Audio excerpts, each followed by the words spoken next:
जी class, अस्सलाम वालेकुम। आवाज़ और स्क्रीन दोनों चीज़ें हो गई हैं, ठीक आ रही हैं? जी सर। ये देखें, लास्ट टाइम हमने कौन सा डायोड किया था? लेज़र हमने कर लिया था। Yes sir. अच्छा ठीक है, अगर लेज़र हो गया था तो हाँ ठीक है, मुझे याद है ये एप्लीकेशंस हमने की थी, ऑप्टिकल ट्रांसमीटर और ऑप्टिकल रिसीवर वाली, और लेज़र डायोड की हमने एप्लीकेशंस देखी थी। तो ये लेज़र लाइट जहाँ भी यूज़ हो रही थी, ये हमने बताया था कि ये डायोड्स ही हैं, सेमीकंडक्टर डायोड्स होते हैं जो कि सिग्नल ट्रांसमिट करते हैं लाइट फ्रीक्वेंसी पे। तो इस वजह से जो है वो हमें कलर भी जो है वो शो हो जाता है। ठीक है, तो नेक्स्ट जो है हमारा ये 10 डायोड थे टोटल, ये 6 हो गए थे, 4 अभी हमने करने हैं और उसके बाद फिर हम डिजिटल फंडामेंटल्स स्टार्ट करेंगे। अच्छा सी आर बैठे हैं आप? सी आर, ये आपके सी आर का क्या नाम है भाई? मुझे भूल गया। मेरा ख्याल से अब्दुल्ला क्या था? अब्दुल्ला। अब्दुल्ला, हाँ हाँ जी अब्दुल्ला, बैठे हो आप? तो ये लगता है अभी नहीं आया। चलें फिर हम वेट कर लेते हैं थोड़ा सा। आपकी जो क्लासेस हैं और क्विजेज हैं वो स्टार्ट करने थे, तो फिर एंड में, क्लास के एंड में आपसे डिस्कस कर लेंगे। अभी फिर हम लेक्चर स्टार्ट करते हैं ताकि टाइम ज़ाया ना हो मज़ीद। और ठीक है, तो पिछले डायोड्स में से कोई क्वेश्चन किसी का?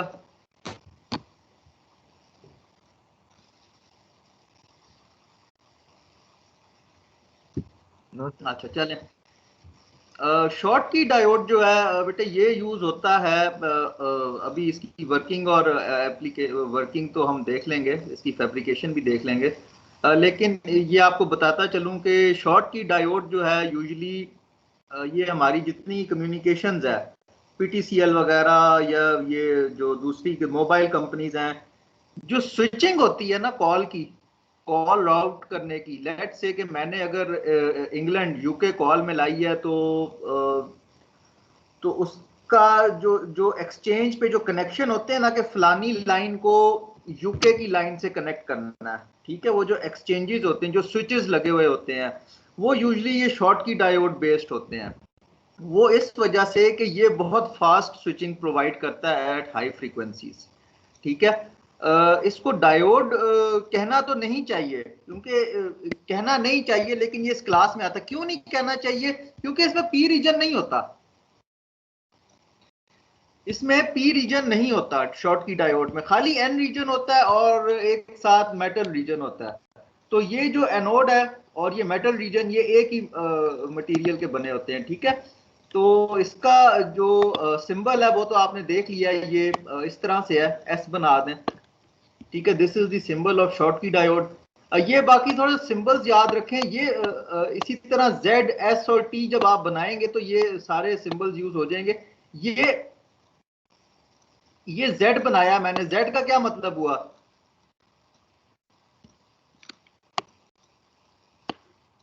कौन सा डायोड है? शॉर्ट की। भाई जेड से कौन सा बनाते थे डायोड? क्या हो गया सबको? वैरेक्टर, वैरेक्टर तो बेटे, वैरेक्टर में तो कैपेसिटर लगाते हैं। ये वैरेक्टर है, ये वैरेक्टर डायोड है। ये पहले वाला कौन सा है जिसपे जेड बनाया है मैंने? जेड फॉर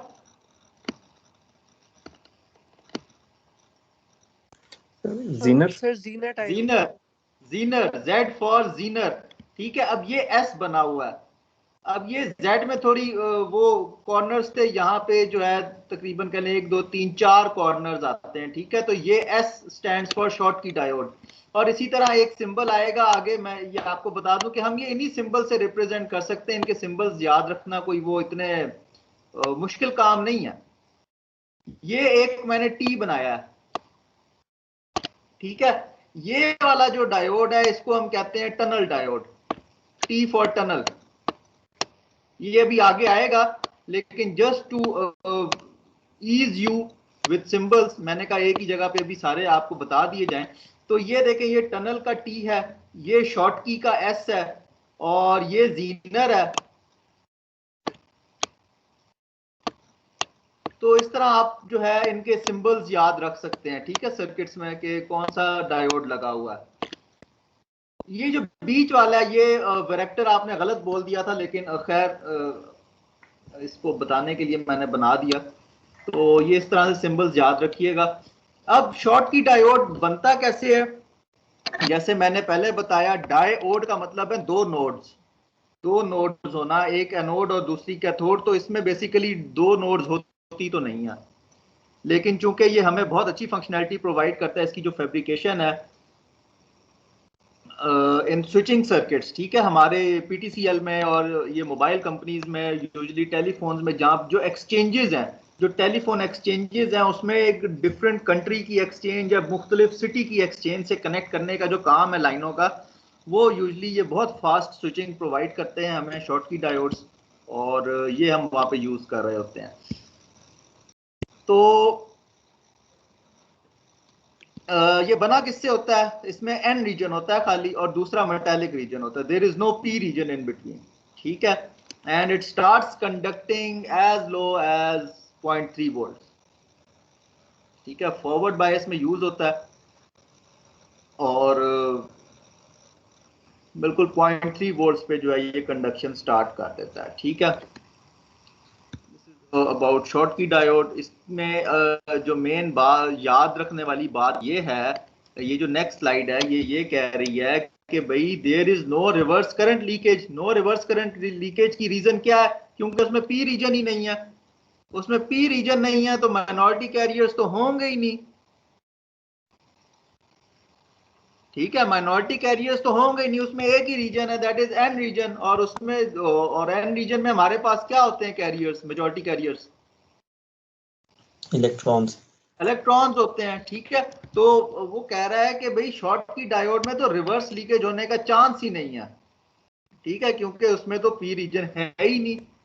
तो दूसरी बात, जो फर्स्ट बुलेट है वो वही बात बता रही है कि the forward bias voltage of Schottky is much less than the forward bias of P N diode, ठीक है।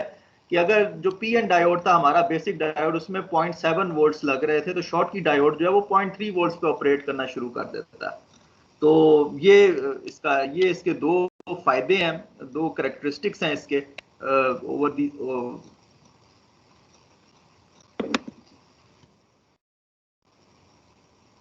ठीक है। बाकी ये सारा इसका जो वो वर्किंग है वो ये डिस्कस हो गई है। सो अब ये यूज कहाँ पे होता है? ये यूज कहाँ पे होता है, ये इसके मैंने आपको बताया है कि these diodes are used for rectification at high frequencies, ठीक है। रेक्टिफिकेशन याद है सबको क्या थी? Half wave rectifier, full wave rectifier, ठीक है।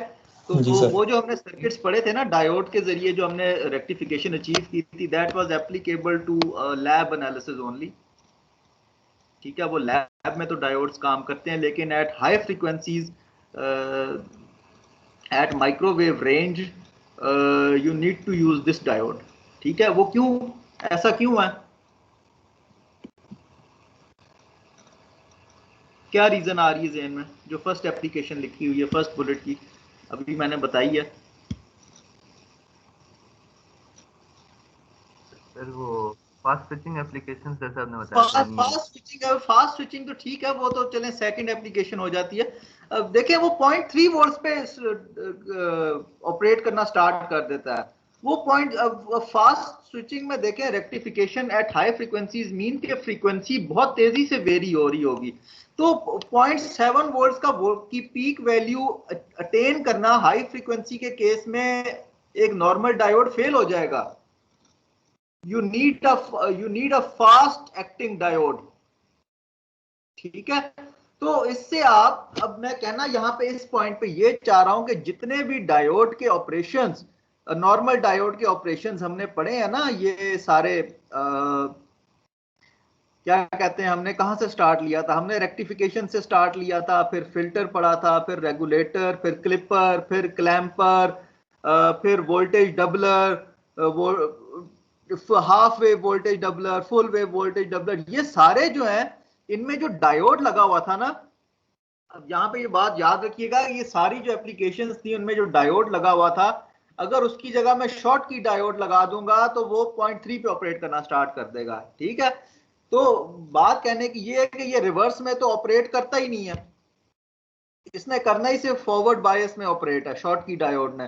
तो मैंने जितनी एप्लीकेशंस में ना, लिसन टू मी, अभी ये इसको अटेंटिवली सुन लें ये सारे, ये बात कि अब जितने भी सर्किट्स हमने पढ़े थे वहां पे अगर मैं पूछ लेता हूं, वहां पे अगर मैं डायोड के साइन की बजाय ये शॉर्ट की डायोड का सिंबल लगा दूं तो दिस मींस कि अब आप 0.7 की बजाय 0.3 वोल्ट्स का ड्रॉप कंसीडर करेंगे। ठीक है, and that will be applicable to high frequencies as well.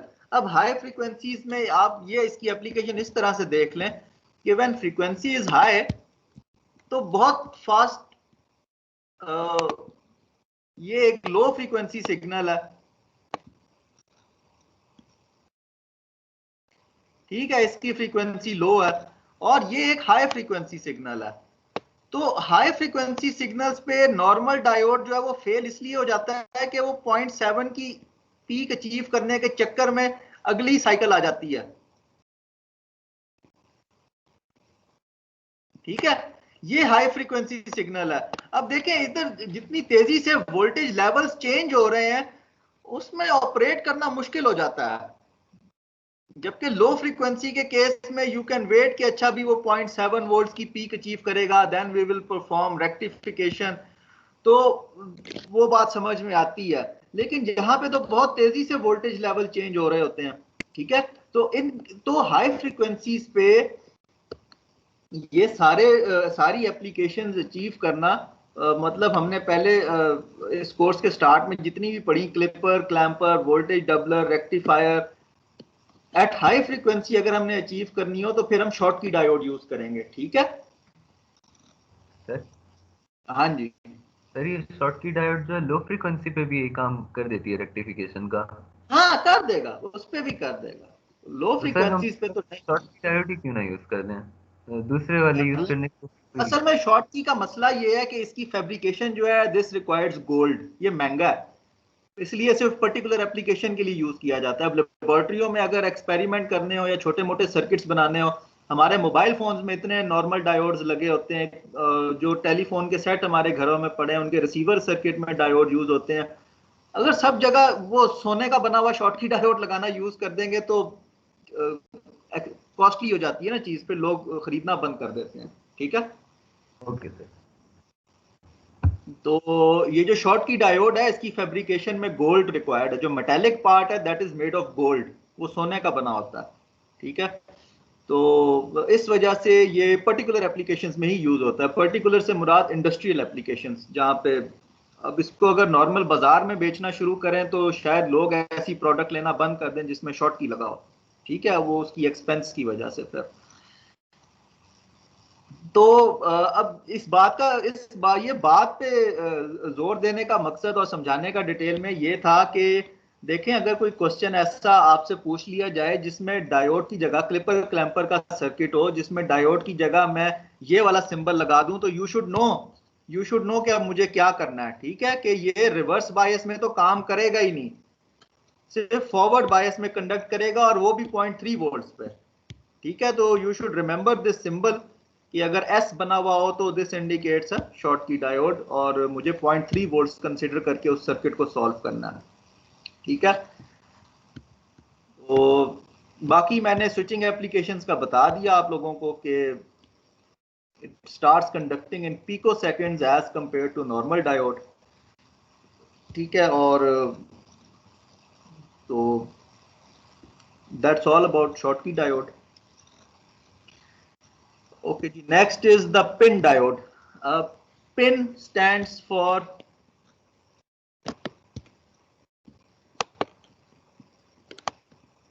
this stands for P region.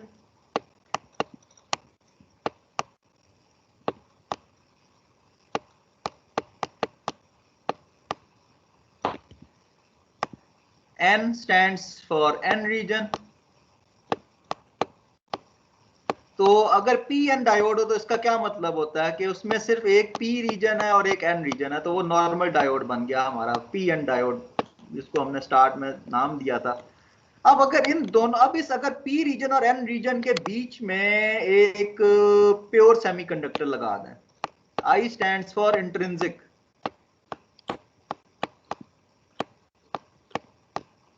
I stands for intrinsic part, ठीक है।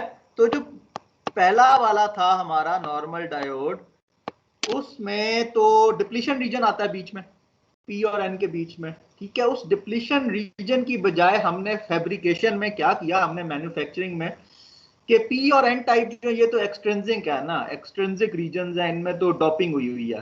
पी टाइप में जो है वो, पी टाइप में जो है वो क्या कहते हैं, ट्राइवेलेंट डॉपिंग हुई हुई है, और एन टाइप रीजन में जो है वो पेंटावेलेंट डॉपिंग हुई हुई है, तो दे आर इम्प्योर सेमीकंडक्टर्स। आई जो है बीच में, ये प्योर सेमीकंडक्टर है,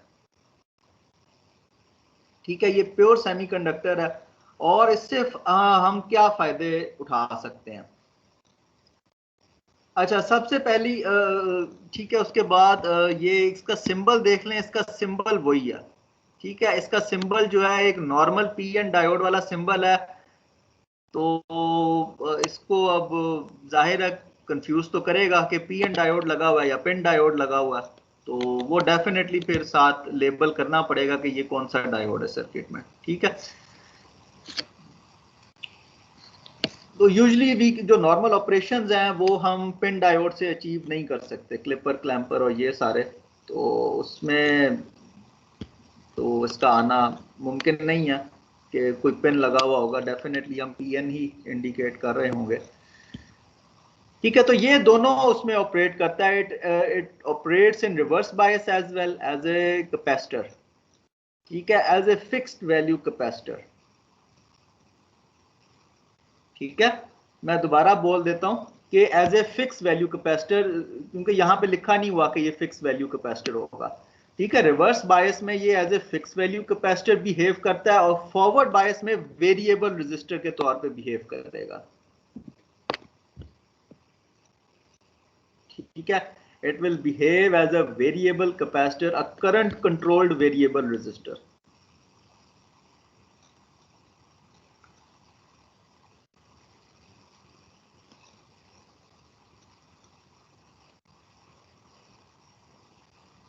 ठीक है, अब वो कैसे है देखें। जब रिवर्स बायस होगा तो डिप्लीशन रीजन क्या हो जाता है,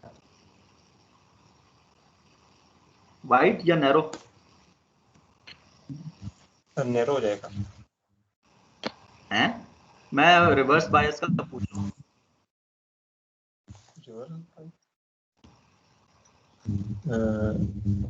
सर वाइड हो जाएगा रिवर्स में, ठीक है, तो अब वो जो डिप्लीशन रीजन बनेगा ना, वो इन्हीं एरियाज में बनेगा। ये जो पी वाला रीजन है, लेट्स से अगर रिवर्स बायस किया है मैंने, तो दिस इंक्लूडिंग दिस पार्ट, तो इस एरिया के बीच जो है वो इलेक्ट्रिक फील्ड स्टैब्लिश हो जाएगी, ठीक है, जब ये रिवर्स बायस होगा। और जब इलेक्ट्रिक फील्ड स्टैब्लिश हो जाएगी तो बाकी आपको पता है कि एज ए कैपेसिटर उसको बिहेव करने के लिए क्या चीज रिक्वायर्ड है, ठीक है। एरिया ऑफ द प्लेट्स आ गया बीच में, डिस्टेंस बिटवीन द प्लेट्स आ गया बीच में, एरिया भी आ गया, डिस्टेंस भी आ गया, और तीसरी चीज क्या होती है, डाइलेक्ट्रिक कांस्टेंट।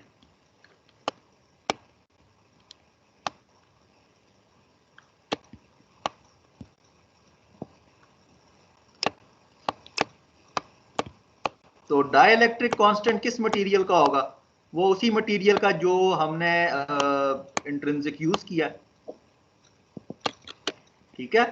तो इससे हम कैपेसिटेंस की वैल्यू फाइंड कर सकते हैं कि किस वैल्यू पे, किस फिक्स वैल्यू पे वो ऑपरेट कर रहा है हमारा पिन डायोड, ठीक है।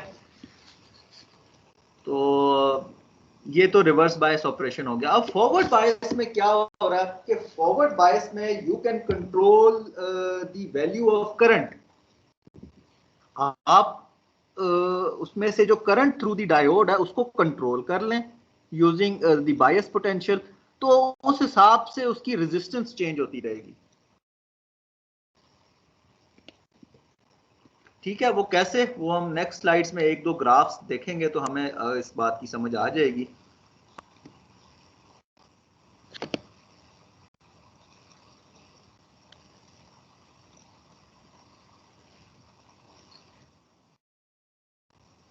अच्छा, यहाँ पे ये दो बातें तो हो गई हैं, एक तीसरी बात भी लिखी हुई है।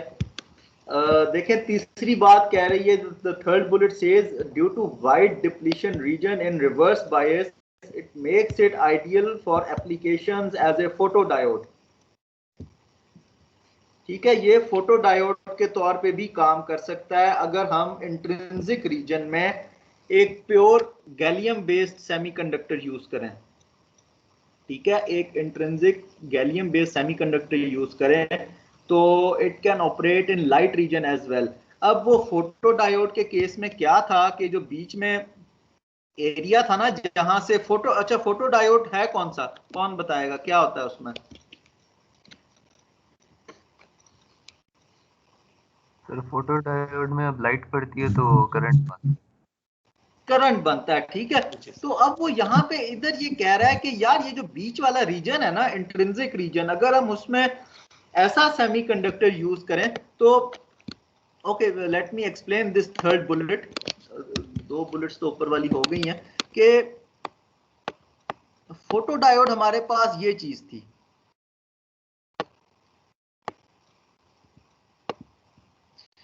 ठीक है, बीच में जो डिप्लीशन रीजन बनता था उस पे लाइट फॉल करती थी। ठीक है, और अल्टीमेटली वो क्या करता था, एक जो डार्क करंट होता था उसमें एक अपना करंट भी ऐड कर देता था। ठीक है, फोटॉन्स जो है वो आके करंट को मजीद एक्साइट कर देते थे। ठीक है, फोटॉन्स क्या करते थे एक्चुअली, इसका फंक्शन क्या था फोटो डायोड में, कि जो इलेक्ट्रॉन्स थे जो अपनी सीटों पे बैठे हुए थे, वो इलेक्ट्रॉन्स जो अपनी सीटों पे आराम फरमा रहे थे, वो इन फोटॉन्स को एब्जॉर्ब करने के बाद एक्साइट हो गए तो वो फ्री हो गए, उन्होंने अपनी सीट छोड़ दी और वो फ्री इलेक्ट्रॉन्स बन गए। ठीक है, वो वैलेंस बैंड से कंडक्शन बैंड में चले गए तो हमारे करंट की वैल्यू इंक्रीज हो जाती थी फोटो डायोड के केस में। अब वो ये कह रहा है कि भाई उधर तो एरिया थोड़ा था, लाइट पड़ने के लिए रीजन की जो विड्थ है वो बहुत थोड़ी थी, तो अगर हम फोटो डायोड में भी पिन डायोड यूज कर लें, ठीक है, ये जो बीच वाला एरिया है, लाइट पड़ने वाला एरिया जहां पे लाइट पड़नी है, अगर हम इसको इंक्रीज कर देते हैं इसकी विड्थ, तो एक फोटो डायोड ही बन जाएगा जिसकी एफिशिएंसी ज्यादा होगी नॉर्मल फोटो डायोड से। ठीक है, this is your I region, this is P region and this is N reason.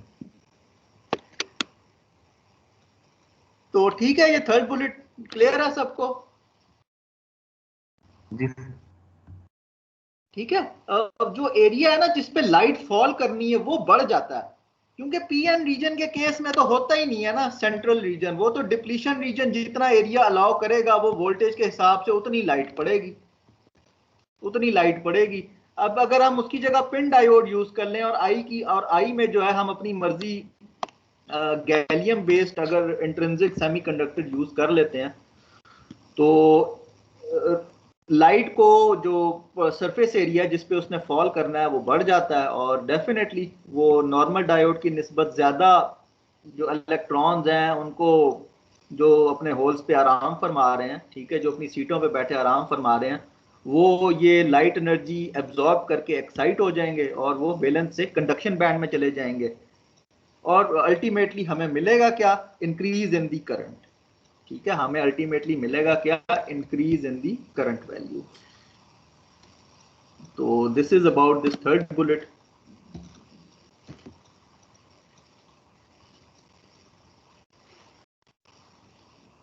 अच्छा जी, ये ग्राफ आ गया, तो ग्राफ अब वो ये कह रहा है कि फॉरवर्ड रीजन में, फॉरवर्ड बायस में जैसे जैसे करंट बढ़ता जाता है वैसे वैसे रेजिस्टेंस लो होती चली जाती है। ठीक है, क्योंकि वोल्टेज तो सेम रहना है और वी आई करेक्टरिस्टिक्स भी सेम रहने चाहिए। ठीक है, हमने ओम्स लॉ से तो हट के बात नहीं करनी ना। ओम्स लॉ सेज कि भाई ये मेरा वोल्टेज है और ये मेरा करंट एक्सिस है, तो लीनियरिटी ये कहती है कि जो स्लोप है ये रेजिस्टेंस को रिप्रेजेंट करती है, ठीक है। तो अब इस चीज को मेंटेन रखने के लिए कि जो वोल्टेज अप्लाइड है वो तो सेम है, ठीक है। If applied voltage value is same, तो हम क्या कर सकते हैं कि अगर करंट इंक्रीज कर रहा है तो रेजिस्टेंस को डिक्रीज कर दें। तो ये जो ग्राफ है ये यही बता रहा है एट रूम टेम्परेचर के 25 डिग्री सेंटीग्रेड पे जो पिन डायोड के कैरेक्टरिस्टिक्स मेजर किए गए वो ये थे कि भाई दो नहीं बल्कि इस पॉइंट को कह लें 1 मिली एम्पेयर पे वो 1.2 ओहम्स की रेजिस्टेंस शो कर रहा है,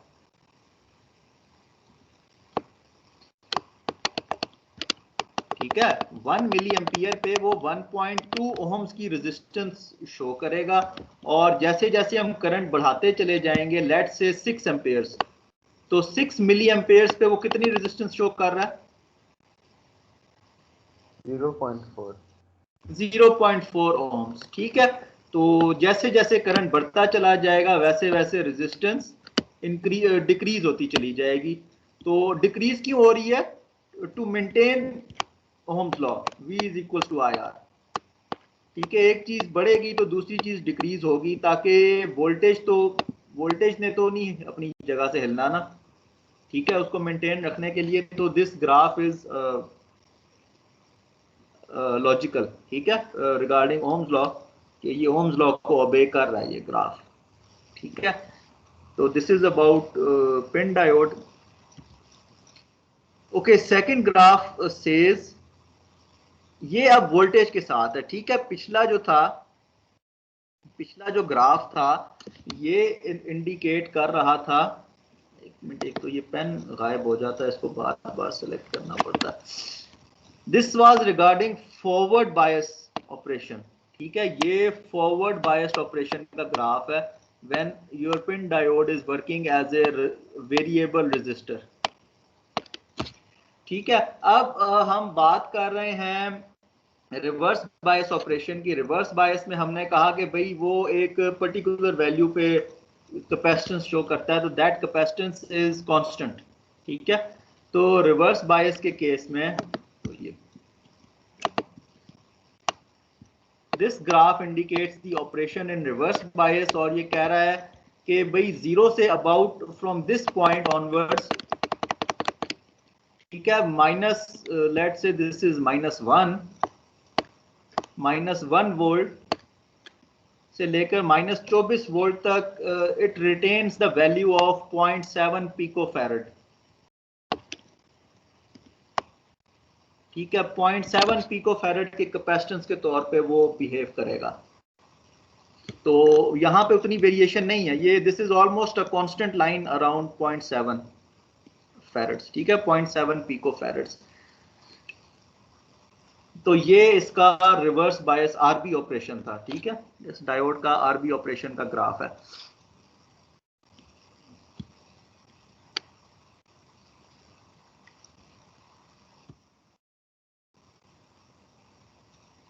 एप्लीकेशन इसकी एक तो अभी हमने देखी थी कि as a efficient photo diode हम इसको यूज कर सकते हैं due to wide depletion reason.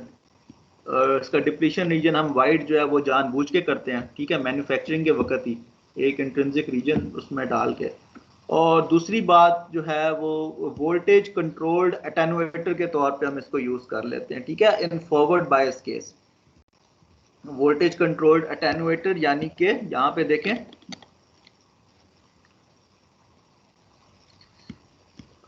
as per the current we can control the resistance of the diode, ठीक है। तो वो जितनी लो रेजिस्टेंस होगी उतनी ही लो अटेनुएशन होगी सर्किट में।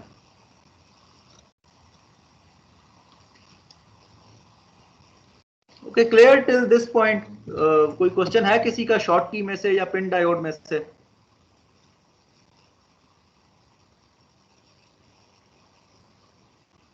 चलें, ठीक है। पिन डायोड का सिंबल दिखा दीजिए। क्या चीज? पिन डायोड का सिंबल। अच्छा, पिन डायोड का सिंबल जो है ना, वो मैंने कहा था कि ये नॉर्मल पीएन वाला ही है, तो it is difficult to differentiate between PN and pin, by looking at symbol only.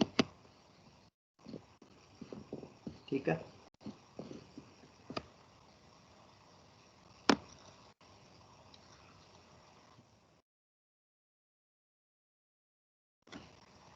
Okay ji. Second last diode, बस ये हमारे डायोड्स खत्म हो रहे हैं आज, और फिर हम वो स्टार्ट कर देंगे डिजिटल फंडामेंटल्स। सीआर आप आ गए हैं? सर वो सीआर का मैसेज आया, कह रहे हो किसी इमरजेंसी से उधर गया हुआ है रोड पे।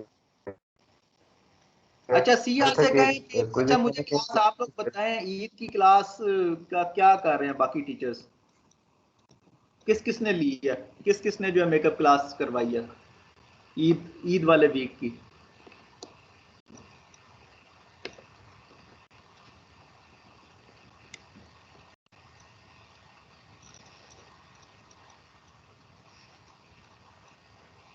इतना सोच के क्यों जवाब दे रहे हैं?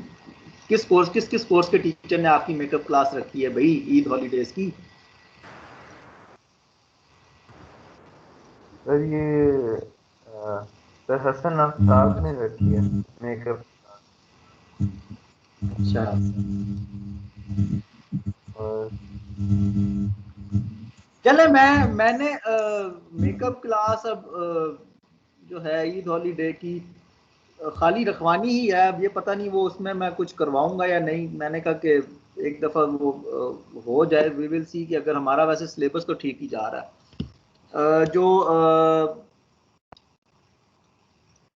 जो ट्रांजिस्टर वाला पार्ट है सिलेबस का, वो तो हम लैब्स में से कवर करेंगे। ठीक है, ट्रांजिस्टर्स तो हमारे लैब में कवर हो गए हैं, तो वो तो हम क्लास में नहीं करने लगे। तो उस हिसाब से हमारा सिलेबस तो ठीक जा रहा है। चलें सीआर आ जाए फिर देखेंगे। तो अब second last diode, tunnel diode. ठीक है, टनल डायोड का मैंने सिंबल आपको बता दिया था, ये टी सा बना हुआ है। ठीक है, you can indicate T, short की में एस बना होता है, जीनर में जेड बना होता है। तो this is how it's symbol. ये सर्कल जो है this is included as a part of the symbol. ठीक है, circle around the diode is part of the symbol. तो अब ये बनता कैसे है? The first bullet says that both the regions are heavily doped. ठीक है, और टनल डायोड की सबसे मजे की बात यह है कि यहाँ पे ये ओम्स लॉ को ओबे नहीं करता। अब आप लोगों को हैरानी होगी ये बात जान के कि ऐसी भी एक डिवाइस एग्जिस्ट करती है जो ओम्स लॉ को नेगेट करेगी। हालांकि ये तो हर डिवाइस पे एप्लीकेबल होना चाहिए। ओम्स लॉ तो कोई भी इलेक्ट्रिक सर्किट हो उस पर एप्लीकेबल होगा। ठीक है, लेकिन टनल डायोड की फैब्रिकेशन इस तरह की है कि ये उसको नेगेट करता है। अब वो कैसे करता है ये हम देख लेते हैं। और not for all the time, हमेशा नहीं, एक पर्टिकुलर रीजन में वो ऐसा बिहेवियर शो करता है कि it behaves as a negative resistance. अब देखें यहाँ पे एक अजीब सी टर्म आ गई है नेगेटिव रेजिस्टेंस की। भला रेजिस्टेंस भी नेगेटिव हो सकती है भाई? रेजिस्टेंस का जो रेसिप्रोकल होता है वो क्या होता है? कंडक्टेंस। कंडक्टेंस होता है। अब यहाँ पे मैं आपको ये इसलिए पूछा ताकि कंफ्यूजन आपकी रिमूव कर दूं कि वो कंडक्टेंस की बात नहीं कर रहा मैं यहाँ पे, मैं नेगेटिव रेजिस्टेंस की बात कर रहा हूं। जो कंडक्टेंस है वो रेसिप्रोकल होती है। Conductance is the reciprocal of resistance, not negative of the resistance. ये जो टनल डायोड है ये नेगेटिव रेजिस्टेंस शो करता है। जो वी एंड आई ग्राफ है इसका, वो अब वो कैसे है, चलें इसको अब हम देख लेते हैं। तो इसकी वर्किंग इस तरह से है कि इसकी वर्किंग इस तरह से है। इसका नाम टनल कैसे पड़ा? इसका नाम टनल ऐसे पड़ा कि इसको हल्का सा भी आप एक्साइट करेंगे ना वोल्टेज अप्लाई करके, इसमें से करंट बहुत तेजी से गुजर जाएगा, बहुत तेजी से। बिल्कुल ऐसे जैसे जरा सी जगह मिलती है ट्रेन को गुजरने के लिए। तो अगर किसी ने ट्रेन पे सफर किया हो तो वो जेलम और पिंडी के बीच में दो टनल्स आती हैं, जिसमें से ये ट्रेन हमारी रेलवे लाइन गुजरती है पाकिस्तान रेलवेज की। तो देखें वो कोई वाइड एरिया तो चाहिए नहीं, और उसमें जब टनल में से गुजर रहे होते हैं तो पता लगता है कि भाई ट्रेन की अपनी स्पीड कितनी है, ठीक है। वो लगता है कि जो जितनी बाहर खुली फिजा में जिस स्पीड से जा रही थी टनल में उससे ज्यादा स्पीड से जा रही है। किसी को है एक्सपीरियंस वो ये जेलम वाली टनल में से गुजरने का, ये रेलवे लाइन पे? जी सर। अच्छा, तो देखें वो अंधेरा सा भी हो जाता है और ऐसे लगता है कि बहुत तेजी से जो है ना उसने स्पीड जो है अपनी बढ़ा ली है। तो बिल्कुल यही ऑपरेशन जो है ना इस डायोड का है। इसका नाम टनल इसी वजह से है कि इसको हल्का सा भी हम एक्साइट करें ना तो इसमें से करंट बहुत तेजी से गुजरता है, बहुत तेजी से गुजरता है। तो इस वजह से इसका नाम जो है वो टनल डायोड पड़ गया। ठीक है, यही बात ये सेकंड बुलेट ये मैंने अभी आपको एक्सप्लेन की है कि इसको हम टनल क्यों कहते हैं। तो तीसरा पॉइंट जो है इसके मटेरियल का है कि वो जर्मेनियम और गैलियम आर्सेनाइड बेस्ड इसकी फैब्रिकेशन होती है कि या तो जर्मेनियम होगा या गैलियम आर्सेनाइड बेस्ड होगा। And it is mostly used as forward bias, जिसका ऑपरेशन यूजुअली फॉरवर्ड बायस में ही है। और इसकी एप्लीकेशन है क्या, we will see shortly. So heavy doping allows conduction for all reverse voltages, so there is no breakdown effect even. ठीक है, इसको हम रिवर्स बायस में भी यूज कर सकते हैं फॉर ऑल कंडक्शन पर्पसेस, ठीक है, विदाउट ब्रेकडाउन इफेक्ट। ये आखिरी बुलेट मुझे कोई समझाएगा नॉर्मल पी एन डायोड से कंपेयर करके नो ब्रेकडाउन इफेक्ट का क्या मतलब है?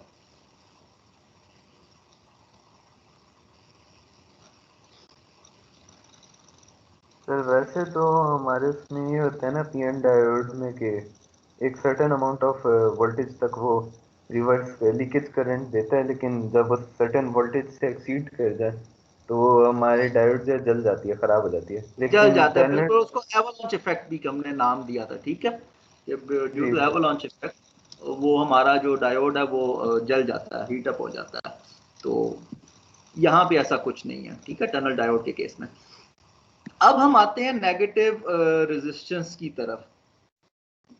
तो negative resistance means a device which shows characteristics opposite to Ohm's law. Opposite to Ohm's law का मतलब ये कि जब उसमें से हम वोल्टेज इंक्रीज करें तो करंट डिक्रीज कर जाए,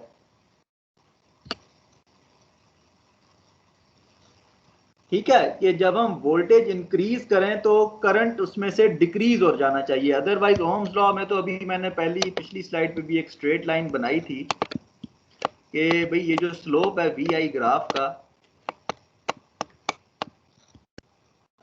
ये रेजिस्टेंस शो कर रहा होता है ना, ये जो स्लोप होती है इसकी ये स्ट्रेट लाइन होती है। तो वो यहाँ पे अब ये शो कर रहा है between point A and B,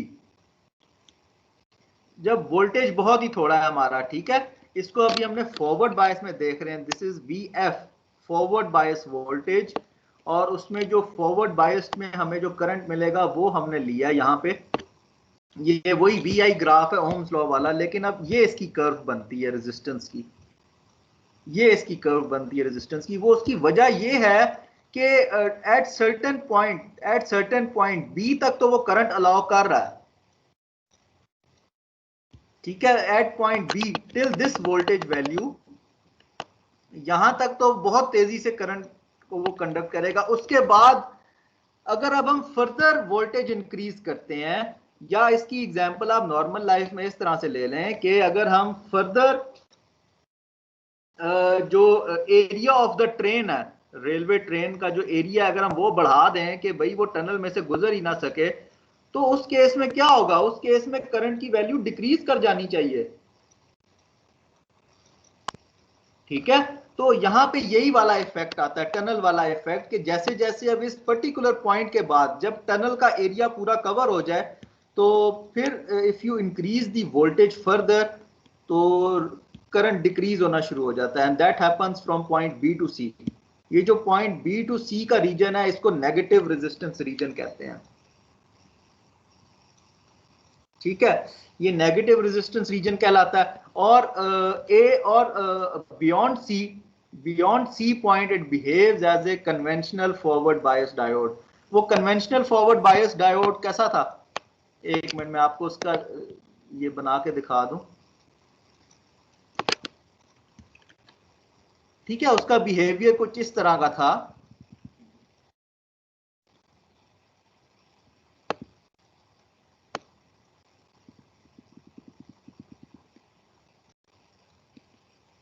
ठीक है, इसको हम नी वोल्टेज कहते थे। इसको हम कहते थे कि भाई जो नॉर्मल डायोड है वो 0.7 वोल्ट्स पे जो है इस नी पे जो है ऑपरेट करता है, और उसके बाद वो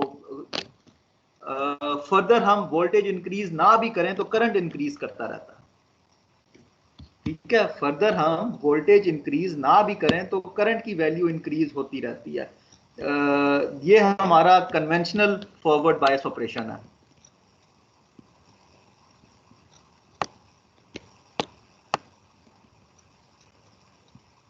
ठीक है, तो beyond C point then it behaves as a conventional current. तो ये इसके कैरेक्टरिस्टिक्स हैं टनल डायोड के। Got it?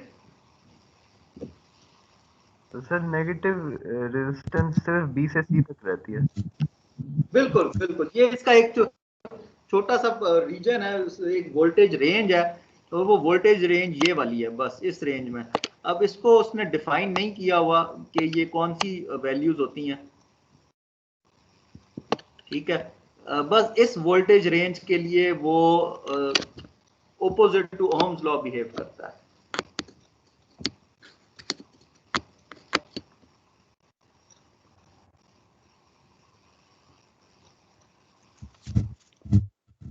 ठीक है, तो इसकी एप्लीकेशन हम देख लेते हैं क्या है। So it is only used in very high frequency range. VHF stands for very high frequency.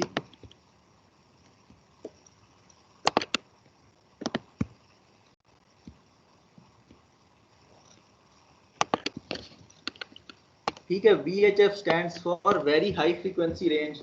ये रेंजेस होती हैं, SHF होती है सुपर हाई फ्रीक्वेंसी, फिर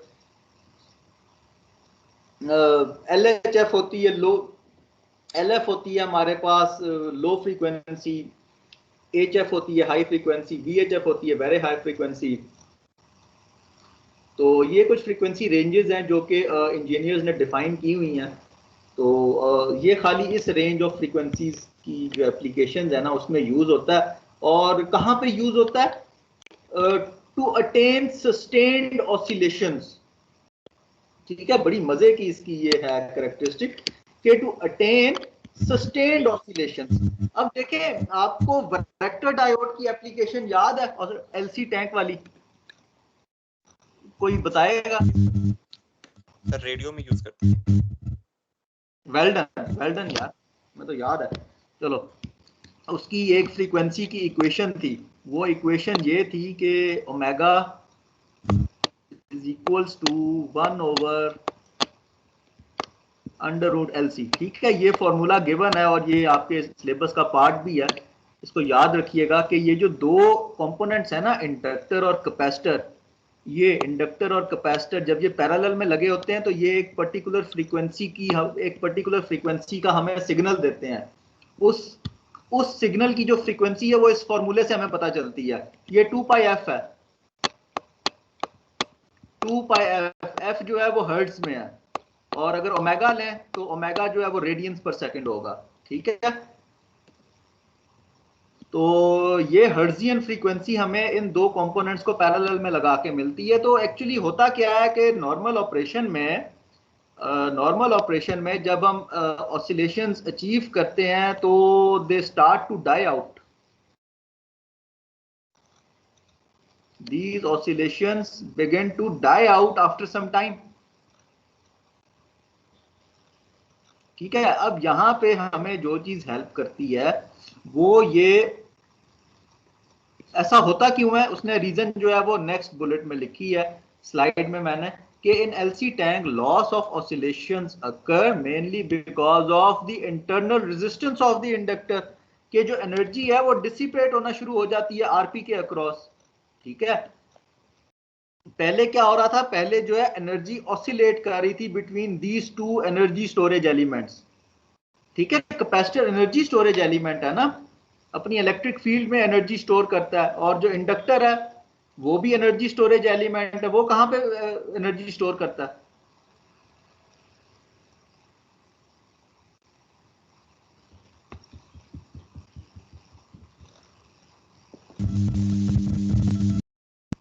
क्लास, इंडक्टर कैसे एनर्जी स्टोर करता है भाई?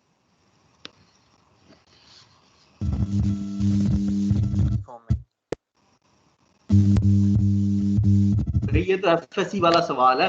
देखो, ये जो कैपेसिटर होता है ना, ये तीन हमारे पास बेसिक कंपोनेंट्स होते हैं। चलें कोई बात नहीं, अगर नहीं भी आता तो खैर है, मैं आपको दोबारा बता देता हूँ। देखिए, हमारे जो बेसिक कंपोनेंट्स हैं इलेक्ट्रिक सर्किट्स में, वो ये तीन ही है, आरएलसी, रेजिस्टर, इंडक्टर और कैपेसिटर।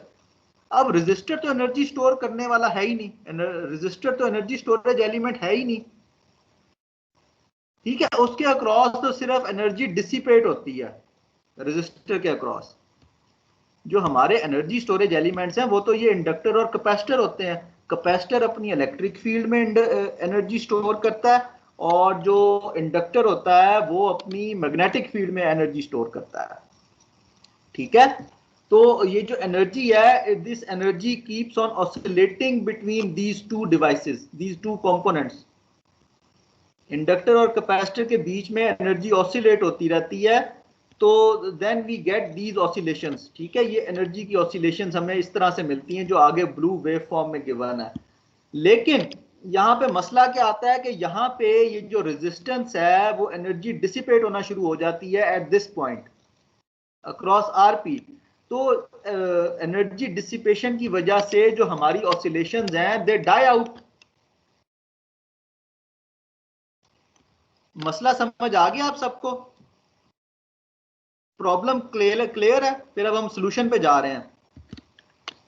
जी ठीक है, ये प्रॉब्लम है, ऊपर वाला पार्ट प्रॉब्लम है, ठीक है। नीचे उसका सॉल्यूशन है कि भाई उस रेजिस्टेंस को काउंटर करने के लिए नेगेटिव रेजिस्टेंस लगा दो।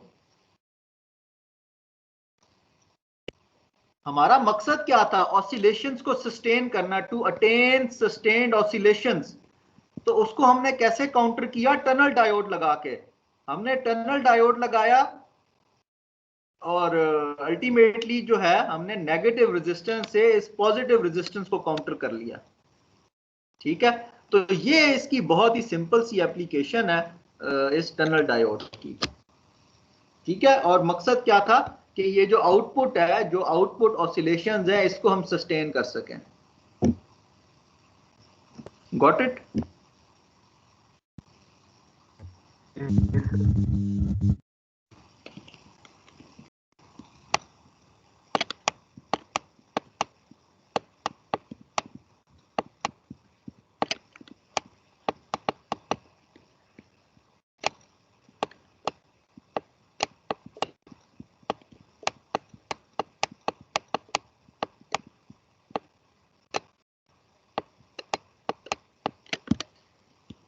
ठीक है, तो ये आरपी जो है, आरपी को हमने नेगेटिव रेजिस्टेंस से काउंटर किया using tunnel diode. Okay ji, the last one, current regulator diode. तो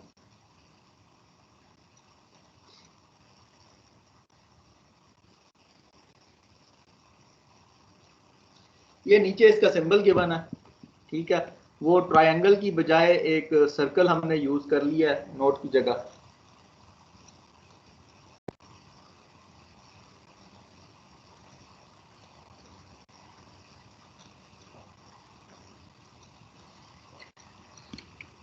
ठीक है, तो अब द करंट रेगुलेटर डायोड क्या कर रहा है? देखें, क्लास वोल्टेज रेगुलेटर याद है आप लोगों को?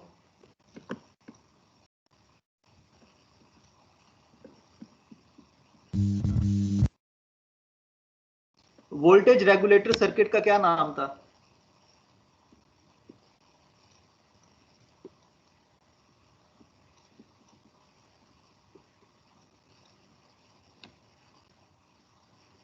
भाई वोल्टेज रेगुलेटर सर्किट का क्या नाम था? हैं? वोल्टेज को बैलेंस रखता है। ओहो, उसका सर्किट का नाम क्या था, हम उसको कहते क्या थे? ये तो याद नहीं है। अच्छा, वो क्लिपिंग ऑपरेशन में भी यूज होता था ना, ठीक है। हम एक पर्टिकुलर पॉइंट पे वोल्टेज को क्लिप कर देते थे ना, ठीक है, जी सर। कि भाई इससे ज्यादा जो है वो वोल्टेज नहीं जाएगा। तो वो जो नॉर्मल पी एन डायोड है, वो उससे हम वोल्टेज रेगुलेशन अचीव कर रहे हैं। जो नॉर्मल पी एन डायोड है उससे हम वोल्टेज रेगुलेशन अचीव कर रहे थे। ये तकरीबन आज से 3-4 महीने पहले के लेक्चर की बात है। तो इसलिए मैंने, चले कोई बात नहीं, दोबारा बता दी है। ये चीज़ें ना साथ साथ रिवाइज करते रहें, क्योंकि अब तो एग्जाम्स आने वाले हैं, 4 हफ्ते रह गए हैं, फिर हमने वो दूसरी बुक स्टार्ट कर देनी है, तो ये चीज़ें फिर भूल जाओगे। तो ये जो हमारा है, ये वाला जो डायोड है, ये वोल्टेज की बजाय करंट रेगुलेट करता है। ये कहता है कि भाई एक पर्टिकुलर वैल्यू है, उससे ज्यादा करंट एक्सीड नहीं करेगा किसी ब्रांच में, ठीक है। अगर मैंने किसी ब्रांच में करंट रेगुलेटर डायोड लगा दूं और उसको मैं ट्यून कर दूं लेट से 0.2 मिली एम्पियर्स पे, तो चाहे जितना मर्जी वोल्टेज अप्लाई कर दूं, उस ब्रांच से 0.2 मिली एम्पियर से ज्यादा करंट नहीं जाएगा। ये इसकी सिंपल सी एप्लीकेशन है, ठीक है। और ये ऑपरेट करता है, बाकी चीजें मैंने लिखी हुई हैं, ये ऑपरेट करता है फॉरवर्ड बायस में। इसकी ऑपरेटिंग रेंज जो है वो 1.5 से 6 वोल्ट है, ठीक है। अब ये इस रेंज का क्या मतलब है कि चाहे 1.5 वोल्ट मैं ले लूं, चाहे मैं 6 वोल्ट ले लूं, करंट की वैल्यू चेंज नहीं होगी। यही चीज ग्राफ में मेंशन है। ग्राफ नीचे कह रहा है कि भाई जो मेरा फॉरवर्ड बायस करंट है वो that is this, let's say this is 10 volts, let's say this is 10 volts, 10 volt है, तो 10 वोल्ट से लेकर 100 वोल्ट्स तक, ये पीओवी वाला पॉइंट जो 100 वोल्ट्स तक, उसने अपनी करंट की वैल्यू मेंटेन रखी है। और वो क्या वैल्यू है?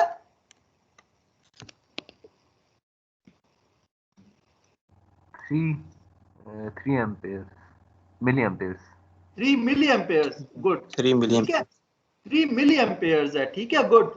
तो बस ये इस करंट रेगुलेटर डायोड की वर्किंग है कि भाई चाहे मैं जितना मर्जी वोल्टेज इंक्रीज कर दूं। हमने बहुत पहले, आज से, ये ईद से भी पहले 2 लेक्चर्स पहले हमने ये एग्जांपल देखी थी, हमने सॉल्व भी की थी क्लास में, कि वोल्टेज रेगुलेट हमने किया था 10 से 35 वोल्ट तक का, ठीक है। तो हमने वोल्टेज को वेरी किया, इनपुट वोल्टेज को वेरी किया था हमने उस एग्जांपल में, वो सॉल्व हुई पड़ी होगी आपकी स्लाइड्स में। हमने 10 वोल्ट से लेके 35 वोल्ट तक उसको ट्यून किया।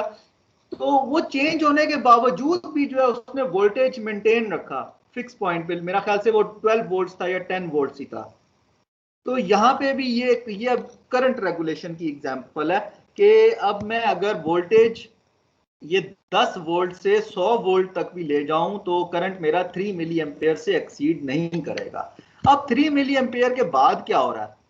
अब वो राइज कहां पे कर रहा है? ये जो राइज कर रहा है ना, peak operating voltage, this POV is given as peak operating voltage. ये 2 वोल्टेजेस हमारे लिए इंपॉर्टेंट है। लिमिटिंग वोल्टेज के इस पॉइंट पे वो ऑपरेशन स्टार्ट कर रहा है और पीओवी पे वो स्टॉप कर रहा है। After beyond POV point, peak operating voltage उस ब्रांच में से करंट एक्सीड कर देगा और वो अपनी जो फंक्शनैलिटी है वो लूज कर देगा, ठीक है। तो उसकी लिमिट जो है क्रॉस हो जाएगी, उसकी फंक्शनैलिटी जो है हम लूज कर देंगे। तो डेफिनेटली फिर वो ज्यादा करंट होगा तो वो उसको विदस्टैंड भी नहीं कर सकेगा and it will burn out. तो this is all about current regulator diode. मेरा ख्याल से high current in other branches, ये एक इसकी पॉइंट लिखा हुआ है कि mostly used in parallel branches to obtain high current. Simple सी बात है, आपको समझ आ जानी चाहिए। ये देख लें अगर ये बुलेट किसी को समझ नहीं आई तो।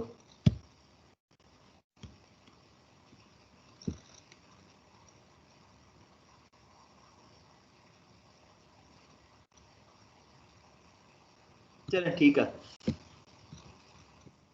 जी, that's all we have done with 10 special diodes.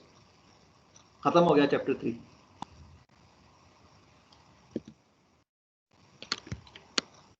मतलब दूसरी बुक अभी फिर ऐसा करते हैं कि अभी 3:40 तक क्लास है, तो 3:40 तक क्लास है, थोड़ी सी ब्रेक कर लेते हैं, ठीक है। 3 बज जी के सर। 3:20 पे हम स्टार्ट करेंगे, क्योंकि मैंने भी काफी बोला है तो मैं भी जरा पानी पी लूं, ठीक है। तो अटेंडेंस अटेंडेंस फिर मैं बाद वाले सेशन में ही डाउनलोड करूंगा, ठीक है। तो 3:09 हो रहे हैं, 3:20 पे हम दोबारा स्टार्ट करेंगे, ठीक है। You can have a break, thank you. हाँ।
अच्छा जी class, let's start.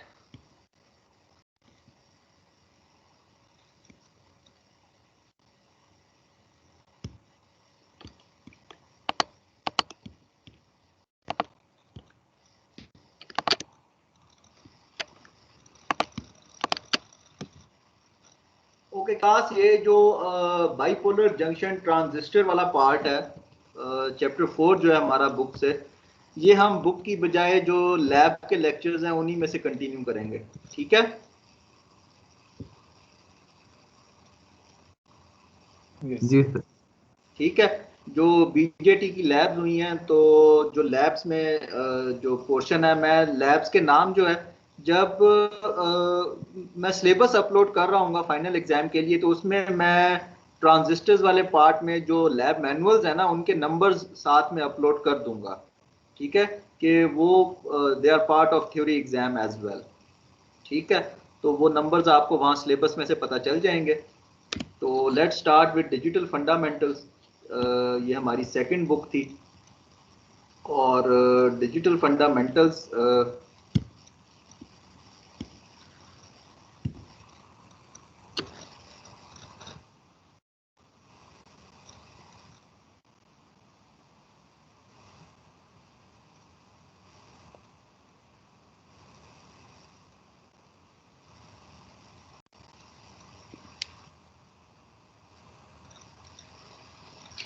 Digital fundamentals पे जाने से पहले आपको थोड़ा सा जो लेक्चर रिक्वायर्ड है वो सुन लें कि okay everyone is with me, सारे आ गए हैं वापस क्लास? जी ठीक सर है। हाजिर। अभी तक हमने जो काम किए, हमने जितने भी काम देखे हैं, सिर्फ इस कोर्स में नहीं बल्कि बाकी कोर्सेज में भी, आपके मैकेनिकल के दूसरे कोर्सेज में भी, इलेक्ट्रिकल के सर्किट्स में भी, अभी तक जो देखते आ रहे थे, that is all analogue, that is all analogue domain. ठीक है? जो वैल्यूज हैं वो कंटिन्यूसली चेंज हो रही होती हैं, ठीक है? That is all in analogue domain. अभी जो सर्किट्स हमने देखे, उन पे जो वोल्टेज अप्लाइड था, जो हमने वेव फॉर्म्स देखी, भाई जितनी भी हमने वेव फॉर्म्स देखी पहले दिन से लेके ये आखिरी टनल्स वाले, ये टनल डायोड की एग्जांपल तक, जिसमें हमने सस्टेन्ड ऑसिलेशंस वाली अभी एग्जांपल देखी थी, इसमें जितनी भी वेव फॉर्म्स थी सारी क्या थी? एनालॉग थी ना, कंटिन्यूअस थी। कहीं से डिसकंटिन्यू थी, कहीं पे उधर ज्वाइंट तो नहीं आया हुआ था, ठीक है? वो कहीं से डिसकंटिन्यू नहीं हो रही थी, ठीक है? They were all continuous wave forms, all the points were well connected together, ठीक है? तो in digital world what we do is कि हम इस एनालॉग सिग्नल को डिजिटाइज करते हैं, ठीक है? तो कैसे डिजिटाइज करते हैं? एनीवन?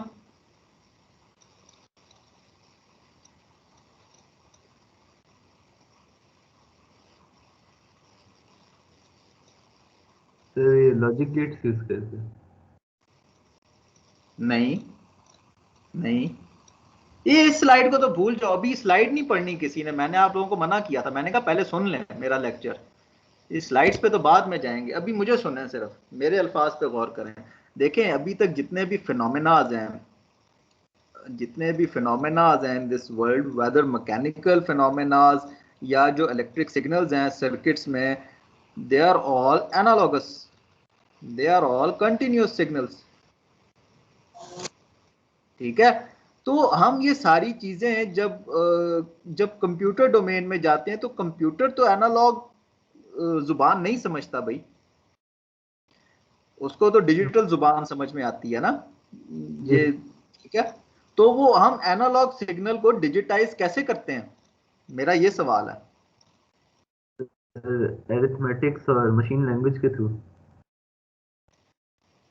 ठीक है, ठीक है, पर्टिकुलर आंसर दो, ठीक है? वो आपने मेथड्स का नाम तो लिया है, ठीक है? और कोई जवाब किसी का?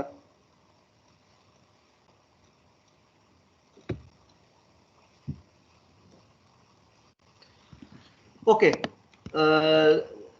Late me tell you then, ये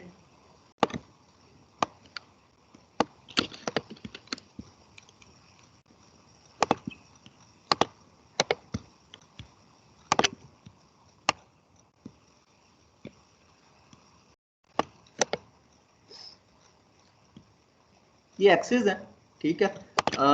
ये टाइम एक्सिस है कि टाइम के अक्रॉस उसमें जो वेरिएशन आ रही है, और ये कोई भी सिग्नल है जिसका एम्पलीट्यूड है। वाई एक्सिस पे कोई भी signal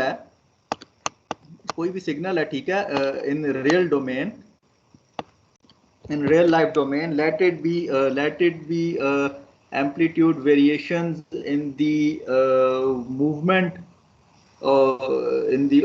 of some mechanical rotator, ठीक है, या फिर ये वोल्टेज सिग्नल की वेरिएशन हो सकती है, या फिर कोई करंट सिग्नल की वेरिएशन हो सकती है, ठीक है। तो वो टाइम के अक्रॉस कैसे चेंज हो रही है मैं वो ड्रॉ करने लगा हूं, ठीक है। कोई रियल वर्ल्ड सिग्नल है, लेट से हमने यहां से स्टार्ट लिया इस बात से, तो इसको मैं कुछ भी ऐसे ड्रॉ कर दिया मैंने रैंडम सा, ठीक है। लेट से जी ये हमारा एनालॉग सिग्नल है, इसको मैंने करना है डिजिटाइज। अब डिजिटाइज क्या करना है, ये कोई गाना चल रहा है, लेट से ये स्पीकर से मुझे आवाज आ रही है, या मैं बोल रहा हूँ माइक में, तो मैं जो माइक में बोली जा रहा हूँ वो तो एनालॉग सिग्नल है, उसको माइक क्या कर रहा है, माइक जो है वो मेरी साउंड सिग्नल को इलेक्ट्रिकल सिग्नल में कन्वर्ट करेगा।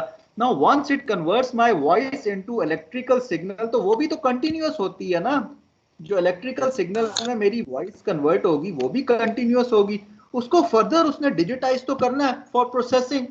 लेट से अभी जो मैं लेक्चर दे रहा हूं इसने रिकॉर्ड होके सेव भी तो होना है, तो भाई सेव तो क्या ये सारी वैल्यू सेव होंगी, क्यों भाई।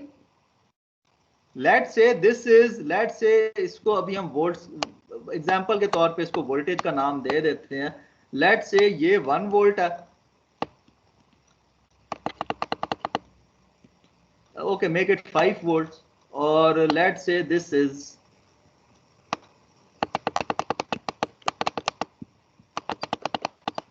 10 volts।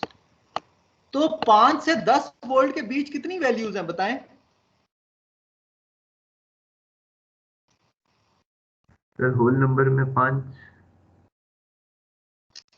चंदा होल नंबर में 5 तो हैं, लेकिन क्या 5.1 वोल्ट्स की कोई औकात नहीं है, क्या 5.2 वोल्ट्स की कोई औकात नहीं है, ठीक है। इसी तरह लेट से 9.8, 9.9, 9.99 वोल्ट्स, 9.99999 वोल्ट्स। तो अब जो मैं बात समझाना चाह रहा हूं वो बात ये है कि भाई there are infinite values in this range.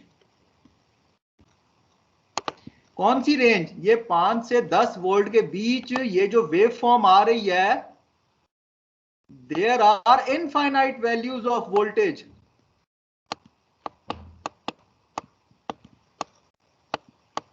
बात गेट की है सर, ये पॉइंट क्लियर नहीं है। देखो उसने जवाब दिया, मैंने पूछा भाई 5 से 10 वोल्ट, अभी देखो हम एग्जांपल क्या लेके चल रहे हैं, मैं इलेक्ट्रिकल की ही एग्जांपल दे रहा हूँ, मैकेनिकल की मैं देते हुए डर रहा हूँ कि कहीं मैं गलत ना हो जाऊं, तो इस वजह से कि देखें मेरी आवाज है वो माइक में जा रही है, माइक क्या कर रहा है, मेरी साउंड वेव्स को इलेक्ट्रिकल सिग्नल में कन्वर्ट कर रहा है, ठीक है। तो मैंने कहा कि यार ये जो मैंने रैंडम सी चीज बनाई है ना आपके सामने रेड कलर में, जो रैंडम सा सिग्नल बनाया है, ये मेरा वॉइस का सिग्नल है। अब ये मेरा वॉइस का सिग्नल है तो इसने सेव भी तो होना है मेमोरी में। Yes sir. सेव होना है ना मेमोरी में, तो मेमोरी तो लिमिटेड है, लेट से 500 MBs। तो 500 MBs में अब मुझे इस सिग्नल को स्टोर कैसे करना है। आपने आपके कंप्यूटर्स में, आपके मोबाइल सेट्स में गाने होते हैं ना, गाने अब अक्सर मतलब वो हेडफोन्स लगा के सुन लेता है जो भी जिन्होंने ये मजालिस रखी होती हैं मौलाना तारिक जमील की, या किसी ने गाने रखे होते हैं स्टोर करके, फारग टाइम में बैठ के कानों पे लगा के सुन लीजिए, तो भाई वो स्टोर होते हैं ना मेमोरी में, ठीक है। अब मेमोरी में जो चीज स्टोर होनी है तो मेमोरी तो लिमिटेड है। मैंने अभी एग्जांपल दी कि 500 MB जगह है मेरे पास और मैंने इस सिग्नल को स्टोर करवाना है, तो 5 वोल्ट से 10 वोल्ट, अभी तो मैंने थोड़ा सा पोर्शन लिया, अभी तो इतनी सारी वेव फॉर्म रहती है। ये 5 से 10 वोल्ट के बीच कितनी वैल्यूज हैं वोल्टेज की? ठीक है, ये इनफाइनाइट है, मैं ये बात समझा रहा हूं। ठीक है, चाहे चाहे 1 वोल्ट से 2 वोल्ट के बीच में ले लूं, चाहे 1 वोल्ट से 1.1 वोल्ट के बीच में ले लूं, there shall be infinite values because this is an analogue waveform. This is an analogue waveform. इसको मुझे डिजिटाइज करना है। मैं पहले डिजिटाइज करूंगा तो फिर ही तो सेव करने के काबिल कर सकूंगा इसे भाई। मैंने गाना जो है, या मैंने मौलाना तारिक जमील की जो वो है मजलिस की तकरीर है, वो मैंने सेव करनी है। तो ये एनालॉग वैल्यूज तो मैं सारी नहीं सेव कर सकता, ये तो बेतहाशा है, इनफाइनाइट है भाई। यही तो नेचर है। अब देखें, नेचर में कोई कंस्ट्रेंट नहीं है नेचर को सेव करने के लिए। लेकिन जब आपने कोई भी फिनोमेना, कोई भी रीडिंग जो है वो सेव करनी है, तो then you have to digitise it. और फिर ही आप इस काबिल होते हैं कि आप उसको किसी भी मेमोरी में स्टोर कर सकें, चाहे कंप्यूटर की मेमोरी हो, चाहे आपके मोबाइल फोन की मेमोरी हो। You need to digitise it. अब वो डिजिटाइज कैसे करते हैं? प्रॉब्लम समझ आ गया सबको? जी सर। क्लास कोई ऐसा बंदा जिसको प्रॉब्लम ना क्लियर हो? मैं अभी सोल्यूशन पे नहीं गया। ओके, दिस मीन्स के सबको प्रॉब्लम समझ में आ गया। ठीक है, मसला ये था कि हमारे पास भाई एनालॉग वैल्यूज हैं बहुत ज्यादा। हम एग्जांपल लेके चल रहे थे सर फुरकान की आवाज की। ठीक है, कि सर फुरकान की आवाज हमने स्टोर करनी है, ये उसका सिग्नल है वोल्टेज में। तो इधर तो भाई 2 वोल्ट ही क्यों ना हो, उसमें इनफाइनाइट वैल्यूज हैं। 5.1 वोल्ट्स भी है, 5.11 वोल्ट्स भी है, 5.12 वोल्ट्स भी है, 5.123 वोल्ट्स भी है, 5.1234 वोल्ट्स भी है। No, as you increase the decimal point, आप डेसिमल पॉइंट इंक्रीज करते जाएं आप, there is no end to it. इसका तो कोई इख्तिताम है ही नहीं भाई डेसिमल पॉइंट का। तो वो तो इनफाइनाइट वैल्यूज हो गई ना किसी भी रेंज में। ठीक है, तो उसको सेव करने के लिए हम क्या करते हैं? We digitise it. How do we digitise it? Let's see now. कि मेरा ख्याल से मेरे पास एक स्लाइड है पड़ी हुई, मैं कोशिश करता हूँ उससे आप लोगों को एक्सप्लेन कर दूँ ये बात। Yes, here it is.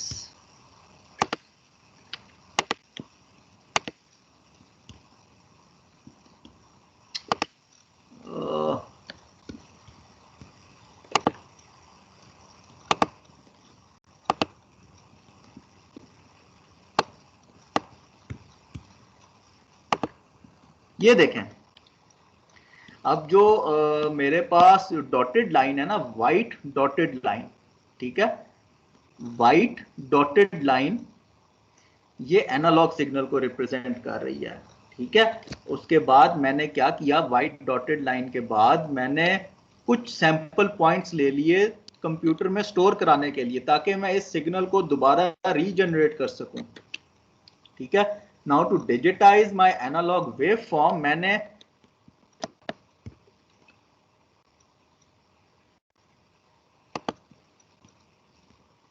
X axis पे मेरे पास टाइम है। ठीक है, और फिर मैंने इस वेव फॉर्म को स्टोर करने के लिए मैंने क्या किया, मैंने हर आधे सेकंड बाद एक वैल्यू स्टोर कर ली अपनी मेमोरी में। मैंने कहा उसे, मैंने इस तरह का एक प्रोग्राम बनाया। मैंने कहा यार 0.5 सेकंड पे वैल्यू स्टोर कर, फिर 1 सेकंड पे वैल्यू स्टोर कर, फिर जो 1.5 पे आ रही है उस वैल्यू को स्टोर कर ले। ठीक है, अब ये मेरा गाना रिकॉर्ड होता चला जा रहा है डिजिटल। अब ये मैग्नेटिक टेप की रिकॉर्डिंग नहीं है। ठीक है, ये मेरी आवाज जो है वो मैग्नेटिक टेप पे रिकॉर्ड नहीं हो रही, because magnetic tape is an analogue thing, that is a different technology. अब तो आउटडेटेड है, तो अब उसको हम स्टडी नहीं करेंगे। We are talking about computers right now. ठीक है, तो मैंने एक ऐसा प्रोग्राम लिखा, उसको मैंने कहा कि यार हर आधे सेकंड के बाद जो वैल्यू आ रही है ना उसको स्टोर करता जा, ताकि बाद में जो है हम इसको रिप्रोड्यूस कर सकें। ठीक है, तो 2.0, 2.5 एंड सो ऑन। तो इसको हम कहते हैं डिजिटाइजेशन। अब ये वैल्यूज आ गए ना मेरे पास, 0.5 सेकंड पे एक ही वैल्यू थी, कुछ भी हो जाए 0.5 सेकंड पे एक ही वैल्यू आएगी across the Y axis, let it be 5 volt. उसने 5 वोल्ट सेव कर लिए। 1 सेकंड के बाद उसने फिर दोबारा एक वैल्यू स्टोर कर ली, उसने कहा यार इधर 10 वोल्ट है। फिर उसने 1.5 सेकंड के बाद एक और वैल्यू स्टोर कर ली, ये उसने कहा कि जी 8.7 वोल्ट थी इधर वैल्यू, ठीक है। 1.5 सेकंड पे 1.5 सेकंड पे 8.7 वोल्ट थी। फिर ये 2 सेकंड्स पे जो है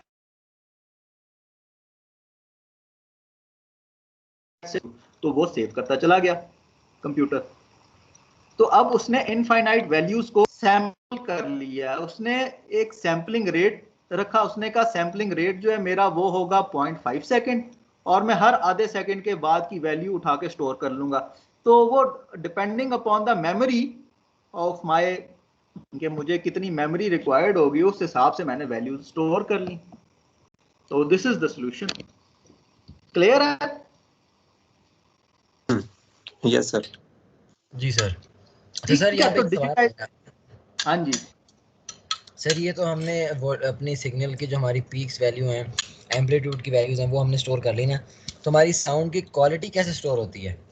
हाँ, वो नहीं होती, वो नहीं होती, वो मैं उसी तरफ आने वाला हूँ। अब देखो यहाँ पे जी। अभी तक मैंने सिर्फ सोल्यूशन दिया था प्रॉब्लम का, अभी उसके मसाइल डिस्कस करने थे, ठीक है। अब यहाँ पे प्रॉब्लम था वाइट डॉटेड सिग्नल, ये वाइट डॉटेड सिग्नल था, ये एनालॉग था, ठीक है। मैंने सेव क्या किया, मैंने ये ब्लू डॉट्स, ये जो डार्क ब्लू डॉट्स हैं उस पे जो वैल्यू आ रही थी वो मैंने स्टोर कर ली। अब मुझे रिप्रोड्यूस भी तो करना है, क्या वो उसी क्वालिटी पे रिप्रोड्यूस होगा? कभी नहीं, वो तो वैल्यूज लूज हो गई।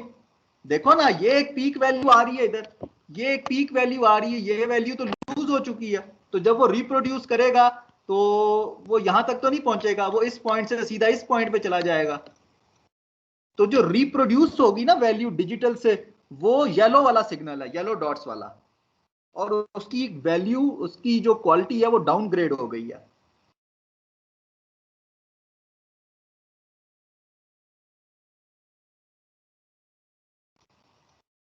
तो सर यही वो क्वालिटीज होती है हमारे, जैसे गानों के नीचे उमूमन लिखी होती है 192 के kilobit per second. Yes yes yes yes yes yes, now you are getting the point. ठीक है, अब आप लोगों ने पॉइंट गेट कर लिया, ठीक है। तो मेमोरी लिमिटेड है, हम एक लिमिटेड चीज स्टोर कर सकते हैं।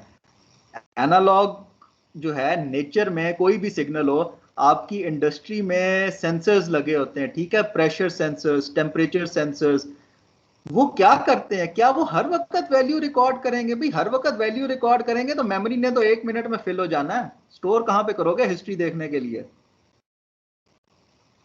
लेट से कोई कंट्रोल वाल्व था आपकी इंडस्ट्री में लगा हुआ, वो प्रेशर से उड़ गया, तो वो प्रेशर बिल्डअप कब हुआ था, हिस्ट्री नहीं देखोगे। हिस्ट्री देखने के लिए आप कंप्यूटर निकालोगे, कंप्यूटर की मेमोरी देखोगे, अगर उसमें एनालॉग सिग्नल सेव कर रहे होगे तो वो तो 1 मिनट में फिल हो जाएगी भाई मेमोरी। एनालॉग सिग्नल आप नहीं सेव कर सकते, you can not store nature, ठीक है। तो यू डिजिटाइज इट फर्स्ट, तो this is how you digitise it. अब यहाँ पे उसका, अब मैंने प्रॉब्लम बताया कि डिजिटाइजेशन से प्रॉब्लम क्या आया था, या आपके एक फेलो ने क्वेश्चन रेज किया था। प्रॉब्लम ये आया कि जो येलो डॉटेड सिग्नल है वो, सॉरी, जो व्हाइट डॉटेड सिग्नल है वो जब रिप्रोड्यूस हुआ तो वो येलो डॉटेड बन गया, उसने क्वालिटी लूज कर दी। अब येलो डॉटेड बनने के बाद इसका क्या सोल्यूशन आ रहा है आपके जहन में? मैं इसकी क्वालिटी कैसे इंप्रूव कर सकता हूं?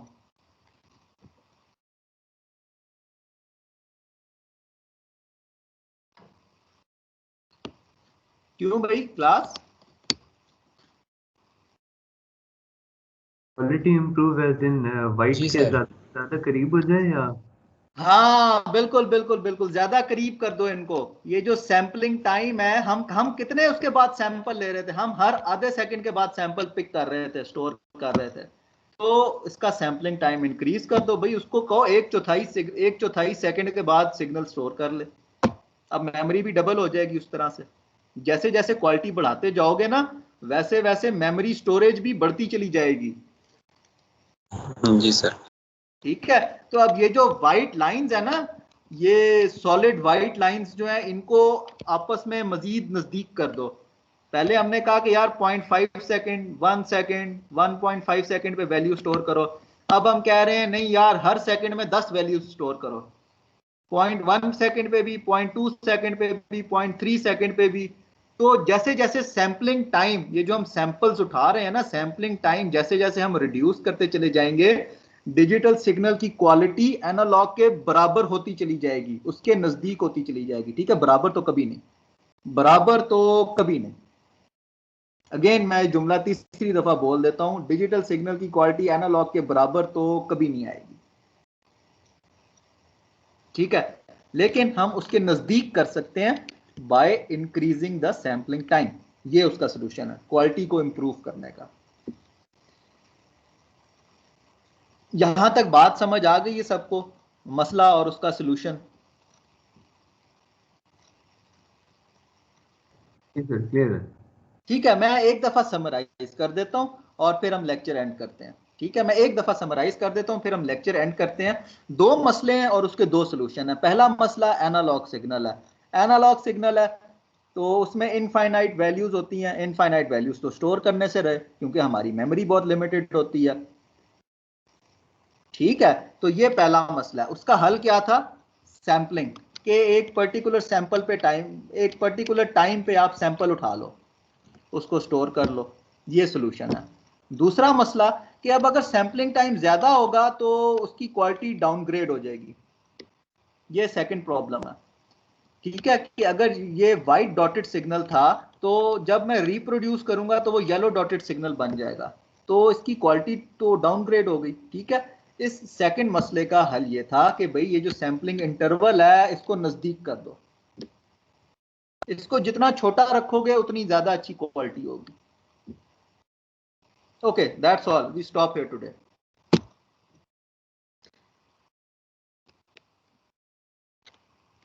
मैं अटेंडेंस डाउनलोड कर लूं एंड देन ठीक है, यहां तक कोई क्वेश्चन है किसी का?